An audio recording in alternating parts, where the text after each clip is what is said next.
기도하옵나이다. 아멘.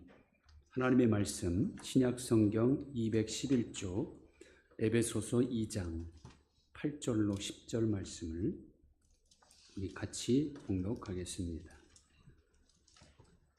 신약성경 311쪽입니다. 211쪽이 아니라 311쪽 에베소서 2장 8절부터 10절까지 3절 말씀을 같이 읽습니다. 너희는 시작. 너희는 그 은혜에 의하여 믿음으로 말미암아 구원을 받았으니 이것은 너희에게서 난 것이 아니요 하나님의 선물이라. 행위에서 난 것이 아니니 이는 누구든지 자랑하지 못하게 함이라. 우리는 그가 만드신 바라 그리스도 예수 안에서 선한 일을 위하여 지으심을 받은 자니 이 일은 하나님이 전에 예비하사 우리로 그 가운데서 행하게 하려 하심이니라. 아멘. 페르소나라는 말이 있습니다. 이거는 연극 배우들이 쓰는 가면을 말합니다. 근데 이 칼 융이라는 심리학자는 이 페르소나를 가지고 인간의 성격을 설명을 하죠. 실제의 모습을 보이기보다는 사람들의 눈을 의식하여 또는 사회적인 신분과 체면에 맞는 모습으로 행동한다는 겁니다. 사람들과 관계 속에서는 페르소나가 필요할지 모릅니다. 그런데 문제는 하나님과 관계에서도 이 페르소나를 쓰는 것이 문제죠. 하나님께 예배드릴 때는 기도와 찬양의 가면을 쓰고 드리고 끝나자마자 벗어버리는 그런 일을 반복한다면 그것이 문제지요. 교회 안에서는 다정하고 친절한 가면을 쓰고 있다가 교회 밖에만 나가면 다시 불친절하고 자기 이익만을 구하는 이기주의자로 변한다면 그거 문제입니다. 교회 올 때는 믿음이라는 가면을 쓰고 왔다가 돌아갈 때는 다시 그 가면을 벗어서 두고 가서 자기 마음대로 사는 것 있다면 그것도 문제입니다. 우리 하나님은 중심을 보시는 분이죠. 페르소나 뒤에 감춰져 있는 모습 그대로를 더 귀하게 여기십니다. 예수님 당시 서기관과 바리새인들 그들이야말로 정말로 뻔뻔하고 두꺼운 페르소나를 쓰고 사는 사람들이었습니다. 사람들이 보기에는 선의 대표로 인정받았고 하나님의 율법을 완벽하게 지키는 것처럼 그렇게 행동을 합니다. 그러나 페르소나 뒤에 있는 그들의 모습, 주님 눈에는 그 모습이 정확하게 보여졌고 그래서 주님께서 보시는 그들은 말로만 율법을 지키는 자, 행위는 전혀 율법과 상관없는 그런 자들이었습니다. 그래서 주님 눈에 비치는 그들은 화했을진저 외식하는 서기관과 바리새인들이여 이렇게 선언할 수밖에 없었던 것입니다. 하나님 앞에는 페르소나가 통하지 않습니다. 사람들에게 보이려고 의를 행하는 것은 하나님의 눈을 속이는 행위입니다. 여러분, 하나님 믿는다는 것은 어떻게 사는 겁니까? 하나님 앞에서 사는 겁니다. 어떤 하나님입니까? 여호와의 눈은 어디서든지 악인과 선인을 감찰하시느니라. 이런 하나님이에요.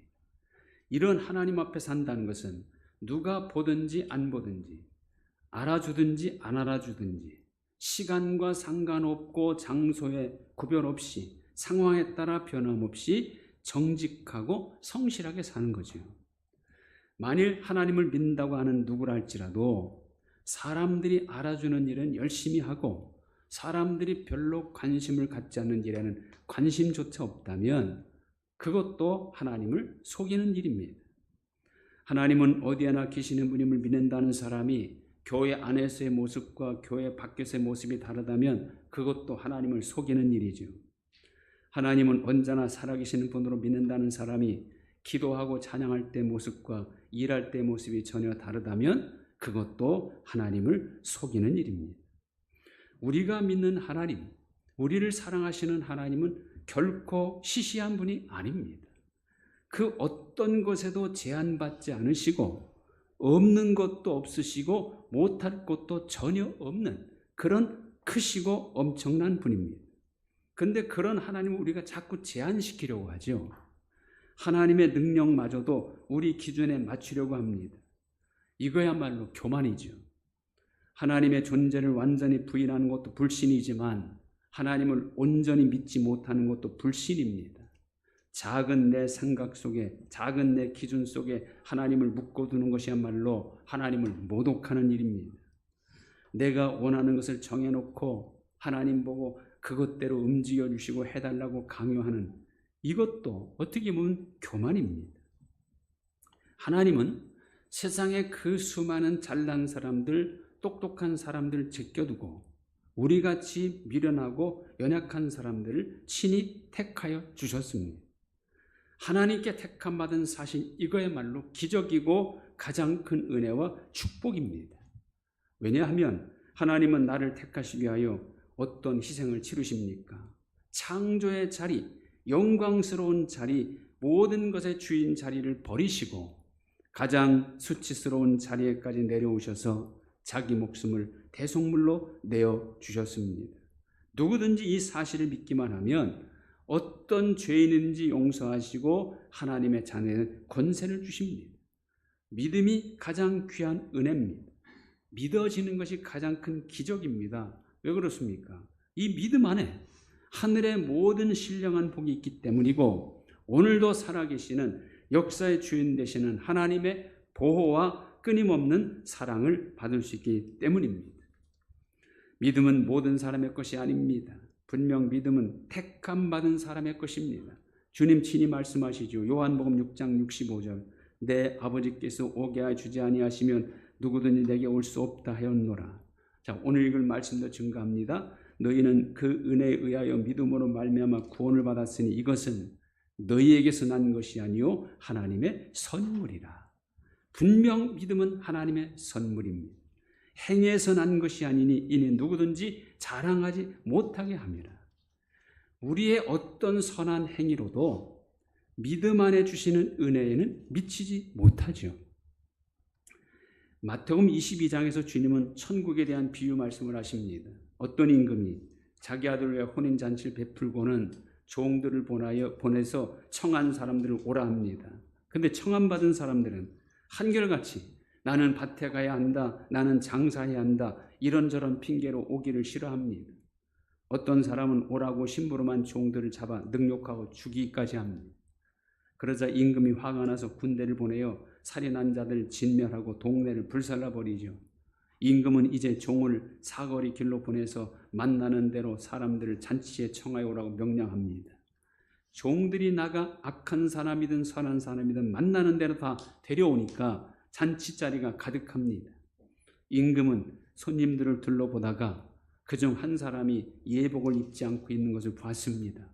왜 예복을 입지 않고 왔느냐 물어도 대답이 없습니다. 그러자 임금은 사환들에게 저 사람을 쫓아내려고 명령합니다. 자, 주님께서는 여기까지 말씀하시고는 이 비유의 결론을 이렇게 내리시죠. 청함을 받은 자는 많으나 택함 받은 자는 적으니라. 그렇습니다. 하나님은 모든 사람, 모든 죄인을 다 구원으로 초청하십니다. 하나도 멸망치 않고 회개하여 구원에 이르기를 원하셔서 수고하고 무거운 짐진 자다 다 내게로 오라고 부르십니다. 독생자 예수님을 믿는 자는 누구든지 멸망치 않고 영생을 얻게 하시죠. 구원의 문은 누구에게나 열려 있습니다. 예수님은 모든 죄인들의 구원자로 오셨고 모든 사람의 죄악의 짐을 담당하시고 십자가에 죽으셨습니다. 그러나 그렇다고 모든 죄인들이 구원받는 게 아니고 모든 사람들이 하나님의 자녀가 되는 것이 아닙니다. 예수님을 주님으로 믿는 사람만, 자기를 부인하고 예수님을 온전히 믿고 쫓아가는 사람만 구원받습니다. 믿고 영접하고 순종하는 사람에게만 예수님은 구원자가 되시는 분이지 예수님을 거절하고 순종하지 않는 사람에게는 예수님은 심판자가 되시는 분이죠. 오늘 내가 예수를 믿고 있는 것, 아니 예수님이 나의 주님으로 믿어지는 것, 이것이 기적이고 이것이 은혜입니다. 분명 우리는 믿음으로 하나님께 택함 받았고 구별받은 사람들입니다. 예수님을 아직 믿지 못하는 사람에게 필요한 것은 믿는 일이겠지만 믿고 있는 우리에게 가장 중요한 것은 이 믿음을 지키는 일입니다. 왜냐하면 택함 받았다고 다 구원의 완성에 이르는 것은 아니기 때문이죠.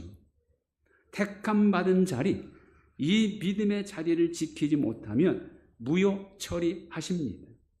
그러므로 하나님의 택하심을 평생 지속해야 합니다. 이건 누가 해줄 수 있는 게 아닙니다. 내가 해야만 하는 것이죠. 예수님은 12제를 택하실 때 어떤 사람을 택하십니까? 마가복음 3장 13절에 보면 산에 오르사 자기가 원하는 자들을 부르시니 나아온지라 이에 12를 세우셨으니 이렇게 말씀합니다. 어떤 사람입니까? 분명 자기가 원하는 자들이에요. 예수님은 자기가 원하는 사람들을 12제자로 택하셨습니다. 그 중에는 가룟 유다도 분명히 있습니다. 그러니까 가룟 유다도 주님이 원하셔서 택한 제자 중에 하나입니다. 그러나 그는 끝까지 제자입니까? 아니지요. 그는 오히려 배신자입니다. 차라리 나지 않으면 좋을 뻔했습니다. 왜 그리 되었습니까? 제자의 자리, 택함 받은 자리를 지키지 못했기 때문에. 그는 예수님을 잡아 죽이려는 사람들의 자리를 찾아갑니다. 그곳에 가서 그는 서기관 바리새인들의 말을 듣습니다. 그들의 말은 예수님을 죽이려는 말들 뿐이죠. 그들은 예수님을 하나님을 모독하는 참남한 자, 백성을 해롭게 하는 자, 안식일을 범하는 자라고 합니다. 사실 유다는 예수님이야말로 이스라엘 민족을 로마 식민지로부터 해방시킬 수 있는 능력자로 알고 쫓았습니다. 그런데 갈수록 예수님은 고난받고 죽는다는 얘기만 합니다. 어떻게 보면 자기의 기대에 어긋난 거죠. 결국 그는 예수님을 팔 생각을 하게 되고 그런 유다의 마음이 사탄이 들어갔다고 성경은 말합니다. 어떤 자리에 많이 가는가, 무엇을 많이 보는가, 어떤 것을 많이 듣는가, 그것이 인격을 형성하기도 하고 믿음의 성패를 좌우합니다. 유다는 당연히 주님 곁에서 주님 말씀을 들었어야 합니다. 그러나 그는 주님을 반대하는 자들의 말을 들었던 것이죠. 우리의 마음은 눈으로 보는 것이 새겨지고 귀로 듣는 것이 자리를 잡습니다. 더러운 것, 음란한 것을 많이 보면 우리 마음도 그만큼 더러워지는 것이고 음란한 것이 자리를 잡게 됩니다. 부정적인 말, 원망과 불평, 험담이나 욕을 많이 들으면 우리 마음도 부정적인 마음이 되고 원망과 불평이 자연스럽게 입으로 나오게 되고 험담과 욕을 아무런 꺼리낌 없이 하게 됩니다. 보는 것과 듣는 것에 따라 말하게 되고 행동하게 되는 것이죠. 특히 우리 어린아이들에게는 그래서 좋은 것을 많이 보여줘야 하고 좋은 것을 듣게 해야 합니다. 백지장 같은 어린아이들 마음에 눈으로 보는 것이 기록되고 귀로 듣는 것이 새겨지는 것이거든요. 하나님께 예배드리는 것을 많이 보고 자라는 아이들 예배의 성공자가 될 수 있습니다. 하나님의 말씀을 많이 듣고 자란 아이들 좋은 신앙인이 됩니다. 어른도 마찬가지예요. 교회를 자주 나오는 사람이 믿음이 좋게 되어 있습니다. 예배 드리는 것을 자주 보고 본인이 예배를 자주 드리고 하나님 말씀을 많이 들으면 자연히 하나님과 가까워지게 되고 믿음이 성장하게 되는 것이죠. 예배를 소홀히 하고 교회를 멀리하면서 온갖 세상 소리만 자꾸 들으면서 믿음이 어떻게 성장할 수 있겠습니까? 믿음의 성장은요, 세월이 해결해 주지 않습니다. 내가 얼마나 구하고 찾고 듣는가에 달려 있습니다. 예배는 하나님을 향한 믿음의 가장 기본적인 표현입니다. 말씀을 듣는 것은 하나님께 속한 자가 된 확실한 증거입니다. 예수님께서 그런 말씀하셨어요.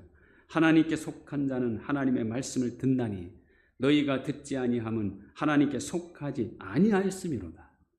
이 말씀에 의하면 하나님께 속한 사람은 당연히 말씀 듣는 것을 좋아하게 되어 있다는 거죠.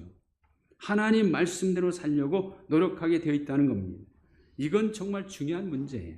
왜냐하면 내가 하나님께 속하지 않았다면 나는 구원받지 못합니다.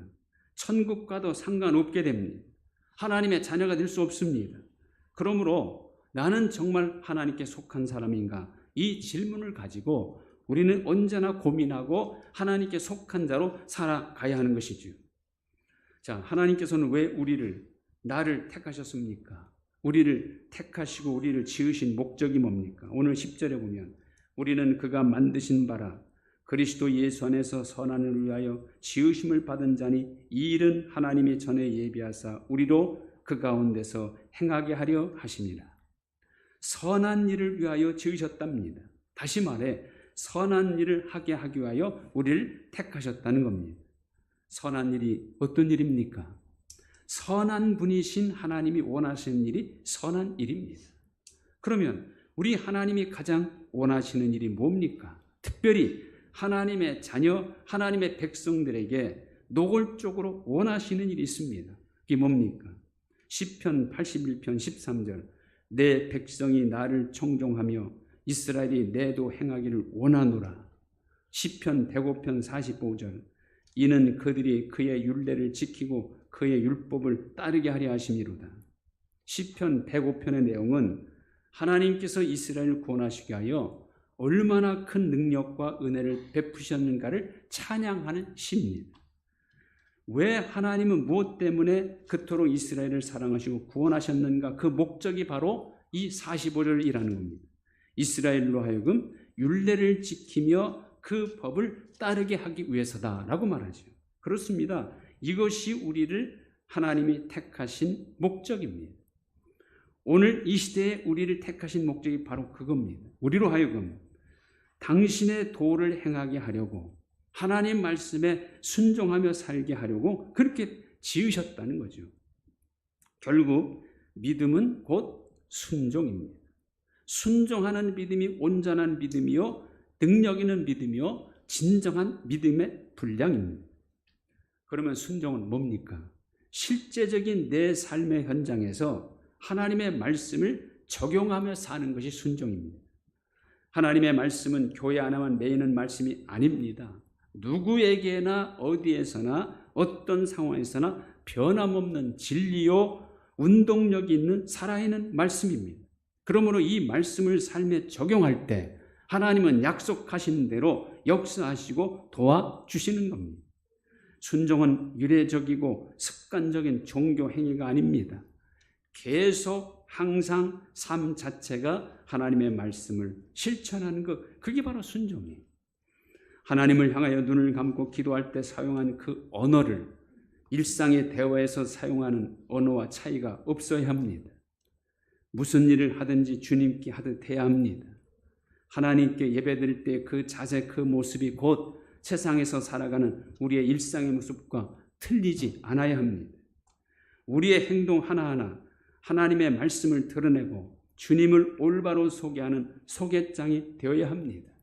우리가 그렇게 구별된 삶, 순종하는 삶을 살면 하나님은 어떻게 해주십니까? 출애굽기 15장 26절에서 이렇게 약속하죠. 너희가 너희 하나님 나 여호와의 말을 들어 순종하고 내가 보기에 의를 행하며 내 계명의 귀를 기울이며 내 모든 규례를 지키면 내가 애굽 사람에게 내린 모든 질병 중 하나도 너희에게 내리지 아니하리니. 이 무슨 의미입니까?